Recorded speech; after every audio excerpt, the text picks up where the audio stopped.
Cosmo, and Brandy. Welcome. Thank you. Thank you. Yes, we do. What's going on, guys? What is up?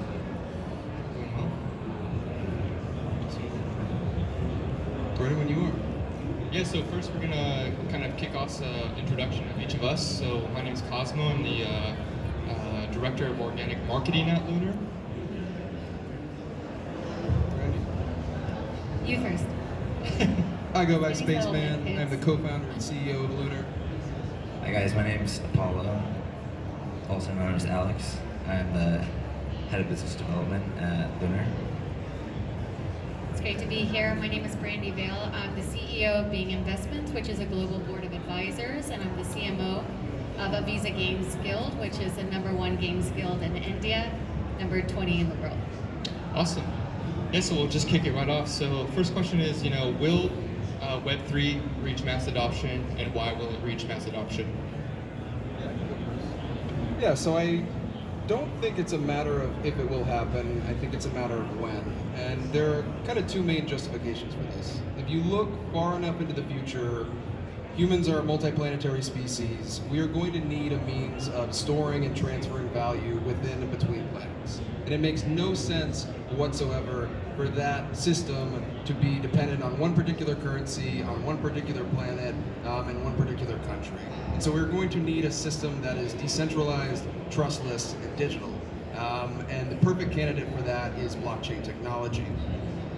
So for that reason, it's going to happen anyways, and I think it's reasonable to assume that it is inevitable. The other kind of main reason for that is if you compare the growth of crypto to the growth of the internet, where we're at with crypto today is where the internet was in 1996. Bitcoin ledger started in 2009, internet started in 1983, 13 years later, 1996. In 1996, there were 20 million users of the internet, using the internet for, on average, 30 minutes a month. Today, 5 billion internet users using it on average of 7 hours a day. Crypto is actually outpacing the growth of the internet. There are over 300 million crypto users today, and I think we're going to continue to see that growth well into the future. So for those reasons, I personally think it is inevitable. Well said. Thank you. All right, so let's all imagine today is today, right? Can you guys just kind of, okay, today is today. And you're here and now, and this is what's happening. And you're projecting into the future something that might change. So I got involved in games because games is the way to have mass adoption. This is an industry that, let's talk about it, I see some kids in the audience. Yes, I see you out there, that's right. Games, you cannot get your kids off of these games. We got iPads, we got iPhones, we have all of our electronics. So imagine what the games are doing to our children, right? It's a program, would that be correct? So imagine this program and what we're creating from a technical standpoint is that we are enabling the intelligence of that person to be who they are becoming. They don't know they're becoming that thing or that engineer or that philosopher or that scientist or going to space. But what they're learning through these technical applications is to be able to feel fulfilled and enjoy, right? So I love play to earn. I am an advocate for play to earn. Also, learning is earning.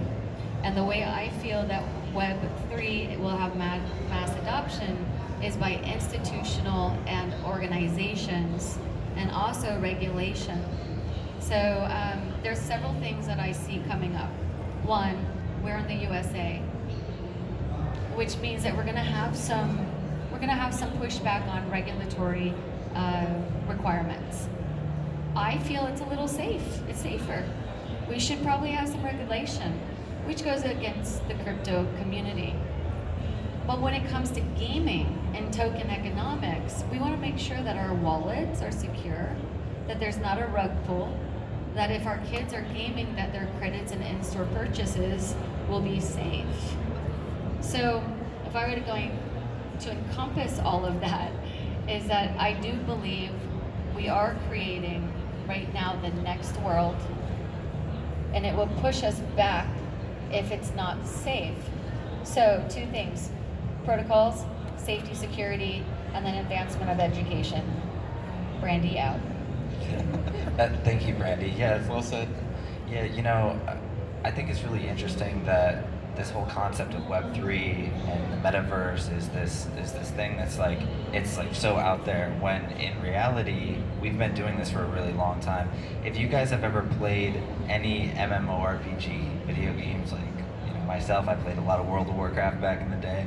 Love that game. Or if you play Halo or Xbox Live, PlayStation Network, all of these games you're already in the metaverse. You're going to these places to hang out with your friends and complete objectives, and the way that Web3 ties into that is it's already happening. Adding the decentralization component to it just adds a lot more transparency and security, but I think it's happening now. We've been in it for a lot longer than I think a lot of people realize. Yeah, and I actually think that doesn't just translate to gaming. I think it translates to other aspects of human connection. For example, the Lunar team, many of us met for the first time in person through this event, and we've been working together for the past 6+ months, and that would have never would have happened if it weren't for the internet and technology. And so we're going to see kind of a continuation of that into the future, and like you said, it will add kind of additional transparency into the mix once you add these kind of decentralized components. Will you share the story of how you two met? It's kind of romantic. Yeah, so I was on, if you guys ever use CoinGecko, I got burned on a token. I invested in a poo coin called Mononoke Inu in November, and essentially lit $1,200 on fire. And I got, it went to zero like the day after I bought it. And then I was like, I'm looking for the next hit. We'll see what's happening. And I stumbled upon this list. I sorted by what came out in the last 24 hours, and there were 695 holders on the first day. So I was like, okay, these people know something that I don't know. So I started doing some research on what Lunar was and became an investor. And I stole their Instagram page. And I stole a bunch of content from their website, and every time they posted on Twitter, I was just like posting branded content. And I reached out to one of our moderators and set up a call with Ben, and he was like, why did you do this? And it wasn't because I wanted a job as a social media manager. I just wanted to make sure that I could protect my own investment and protect the investments of all these other people, because it would be really easy for somebody to, a bad actor to just steal that and either hold it hostage or, create fraud. So that was really why I got involved, because I wanted to help. I think that what you guys are building is amazing. So. Well said. So I guess with all these, these points in mind, why do you feel it's important for mass adoption to happen in general? Yeah, go ahead. Awesome. So, from my perspective, if you look throughout history, most empires have fallen, right? And before today, there was no fallback system for the citizens of said empire to be able to retain any of the value that they've worked to create within this civilization. And so having this fallback for those people, and this has happened within the past century. Germany suffered hyperinflation right around before World War II. And so having that fallback mechanism, I think, is really important for people. And then I think it's also important for crypto to be adopted by the masses, because it makes the network safer. The more people who are using it and the more distributed the value is within that system, the less susceptible it is to things like 51% attacks, less susceptible it is to governments initiating 51% attacks and being like, the ledger is invalid now because we control all the nodes. And so I think that it is extremely important for it to reach mass adoption in order for it to remain safe. Whew. I want to keep this at the level of ABC because we all are valuable. Period. Dot dot dot. And we are all valuable, and we have values, and those values equal a certain amount of currency in a marketplace. Do we follow that? You are valuable. You are kind. You are intelligent because you sat for 185 hours watching how to download a wallet on MetaMask. And you learn something new, but you're unique. And when you're unique and you haven't been paid attention to because you didn't have a degree, you might be unbanked, your relatives might be abroad, and there's not even enough money in their bank account to download a wallet because they don't have internet. Now we have to really talk about 0 to 100. So is mass adoption important? Yes. Are we going to have some time before we get there? Yes. What do we have to do in order to do that? Well, number one, realize that you're valuable. Realize that you're not part of a system, the old system. You're a new system. You're a whole new system. So every time you decide to pick up a MetaMask and get confused and be like, I'll do that later. Or, oh, I want to learn how to mint an NFT. Oh, I'll do that later. Please don't. Really learn what's going on in the system, and then share how it makes you feel. And I'm an empath. I'm just going to say that. I believe that when we ask for help, it is given. And so you create more value, and then you have more friends, and then what we call that community. And then when you have common community, then you have this thing called a product and then a service. And then all of a sudden, you're like, I don't know how I created that business. So mass adoption to me means that there are a couple things. First you, then others. What are you doing to make sure that mass adoption happens? What are you lacking? Do you need internet? Do you need a wallet? Do you already have enough crypto that's been lost? Now let's talk about what's going on in the marketplace. And I'll shorten this. But did you lose a lot of money in crypto and then said, I'm out? I know that hurts right now. A lot of people are struggling right now, but when we have these builds, we can help others become more educated. Well, what do? You learn, you rebuild. So technology, education, asking questions, and then educating others. Yeah, awesome. Yeah, so when it comes down to the reason to just why do this is, you know, even a lot of the Web2 stuff that has become such an integral part of our lives, like even in the last few years, you know, just like Uber and Venmo, splitting the check, things that were foreign concepts even, 10, 15 years ago, have just become so integrated into our lives, and now we kind of can't live without them. I Uber probably 5 or 6 times a week or more, and when I travel, it's a lot more than that. Just having a ride and being able to get where you need to go is paramount to a lot of people's success. And the reason I'm kind of creating this analogy is because there's a lot of things that are going to happen with Web3 that seem like far-fetched concepts right now, but they're going to be integrated into our lives very, very quickly.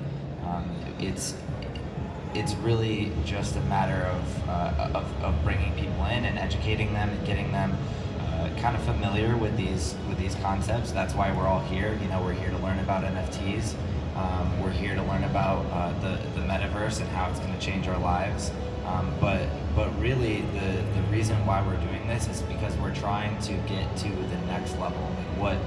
How do we make things more equitable for everyone on a global scale? We're in a recession right now, or we might be in a recession. But I think the world economy is still kind of reeling from mostly an injection of capital, but also, we're still healing. COVID isn't really over. We're still kind of coming to grips with our reality there. But this is happening, and it's really necessary for us to kind of work together and bring each other up. Amazing. So, Apollo, Brandy, Spaceman, what do you guys feel like is next for the Web3 space in general? Near term, long term, what do you feel is next? Okay, so I love the metaverse, but what is it? I think first, what is the metaverse, right? And what is Web3? The metaverse is everything. Think about it. Web 1, 2, now 3, could be Web 5 later, who knows? But it's where all transactions are able to be trade and supply chains and your creativity and your community and your business. So Web3 Metaverse, I love Metaverse. Here's why. Play to earn games and NFTs can have an avatar in the Metaverse. You can own real estate in the Metaverse. You can be an avatar, you can sing, you can write, you can dance, you can play, you can create your whole life there, but not because you create it just in one pictorial, right? It's not just this thing that you put like the goggles on or you have a lens in your eye. No, it's in real life.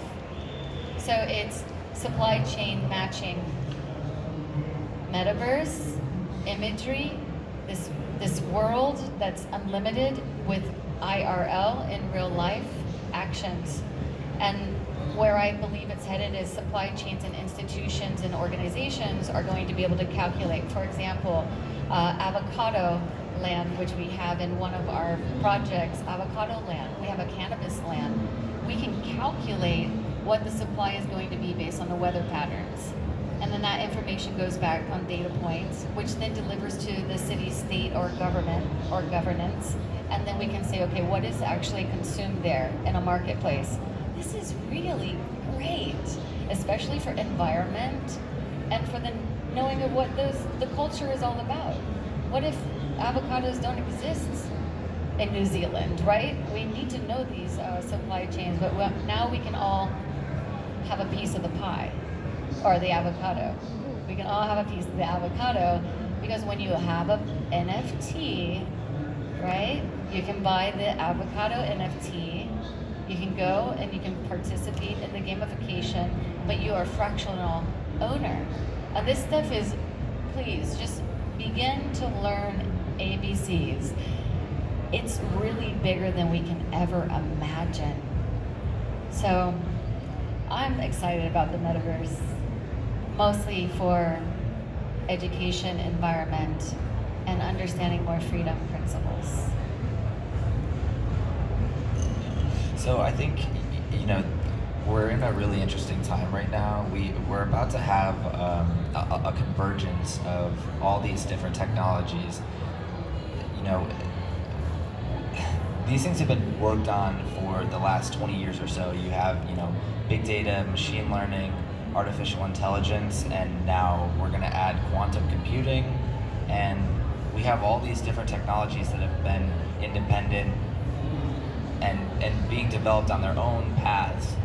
But we're almost at the precipice of these technologies coming together and working together in ways that we can't even imagine. We don't know what's going to happen when you can take a quantum computer that can do 9,000 years worth of work in milliseconds, and then you give that power to artificial intelligence, and then you apply that to Web3, and you could have essentially, augmented reality or virtual reality universes that are being created before your eyes.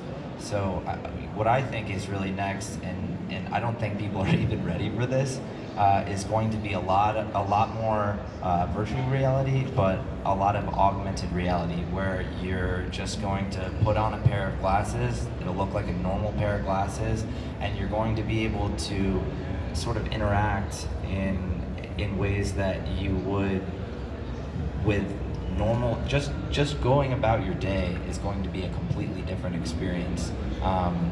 But I think that ultimately what's going to happen is a very, very cool future. We're in for a pretty wild ride over the next few years. Yeah, that was great. I just want to second everything you just said. Kind of bringing it more short term, and not to get doom and gloom, but I think that it's relatively obvious that we are in the midst of a popping bubble. When Tom Brady starts talking about crypto on his Instagram, I think that is a major red flag. I like Tom. I do love Tom Brady. He is beautiful and highly talented at what he does, but he shouldn't be talking about crypto on his Instagram. No, but in all seriousness, I think that we're going to see a kind of a cleansing function take place to weed out the unuseful, unvaluable, what would you say, uses of this technology.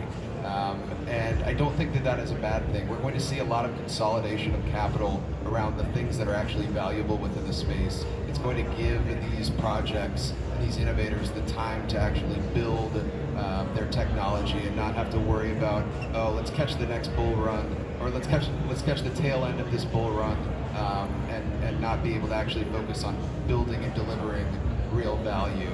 And so when you compare it to the internet, and I know I'm making this comparison a lot, but the dot-com bubble, it was very scary when everybody was in the middle of it, but the internet came back better and stronger than ever. And then I think we're going to see a very similar situation happen with Web3, where we have this consolidation of capital. People are working on actually valuable things, and those valuable things spawn other valuable things. And we just kind of continue to refine and optimize this technology as kind of a greater kind of collective consciousness. Oh my gosh, I have to respond to the Tom Brady. Is it okay if I do that? Because this is ridiculous. All right, I'm playing with you, but no, really. We want to reach mass adoption. Yeah, that's what this panel is about. And that's like the Dragon Lord. I guess we need Tom Brady in. No, check this out. Check this out. This is fun because in my product seeding celebrity endorsement, when I was hanging out with Alicia Keys and animal concerts in the Metaverse, and we're all hanging out with Snoop Dogg, and we're thinking, okay, mass adoption. Well, why not Tom Brady? No, why not? Let's just talk about just Tom Brady can be the template for all mankind for today. NFL, the biggest nonprofit organization out there, mass adoption, yeah? Huge. So if we can get a Tom Brady of all kinds of ethos out there doing good things in the world and just talk about ABCs of cryptocurrency and NFTs, and I mean, that's leverage and politics. I won't go down that rabbit hole. But I think it's important that we honor I would the agree. evolution, yeah? I would agree with you there. I guess we only have a few minutes left, so last question is, how do you feel like Web3 impacts our future?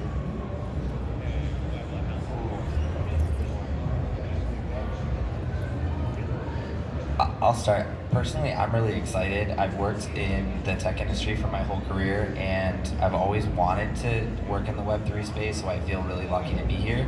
But we're doing this, a lot of us are here because this is fun. Like, it's like, I was a gamer, I've always been a gamer. It's always been a good time to be involved in these communities. But ultimately, I feel like the future of, in the near future of what's about to happen with Web3 in general is just education. We have to bring people in and get them to understand that this is a super fun space to be in, and just have a good time with it. Yeah, adding on top of that, I think we're going to see the democratization of so many aspects of human civilization in our lives. And we've run this experiment before with government, and it has produced probably the greatest improvement to the quality of the human condition that the world has ever seen. So we're going to see a lot of that improvement in other aspects of our lives. I'm excited to see the different kind of use cases for this technology. We're already seeing it in things like finance, education, gaming, human connection, and a variety of other things. I can appreciate that. So I believe education, back to your point, education is key. Institution, organizations that can leverage without having to think about the technology, and you're already using it. GameFi is my favorite, play to earn, learning is earning, and I hope every school and every teacher gets paid back for their giving into this world to our young ones. That's my belief. Awesome. Thanks. Thank you guys. Thank you so much. Any questions? Do we have time for questions? Can we do questions? Who's the timekeeper? 1 minute. 1 minute? All right. One All right. question. All right. You in the front.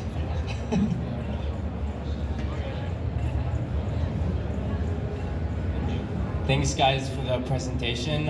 It was really good. That's really okay. So, how do you feel Web3 and Metaverse will connect, and what do you kind of see moving forward for mass adoption of the Metaverse?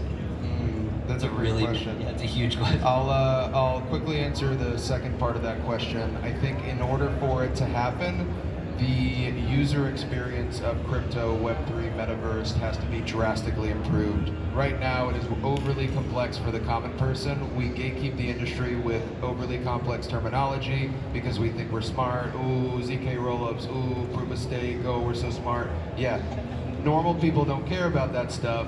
We need to make it more human, and I think that that is the kind of main thing preventing us from mass adoption. We've reached mass awareness, and we're over here like, oh, why hasn't anybody mass adopted this yet? It's because it's so complex that normal people don't want to get involved, and that's all I say. Layer 1 to layer 2. Layer 2, point, click, download a payment center, and then you're in. You don't have to think about going from MetaMask over to Uniswap, or you don't have to think about any of that. You don't have to know. Just one button and you're in. Absolutely. Thanks, guys. Thanks. Thank you guys. Thank you.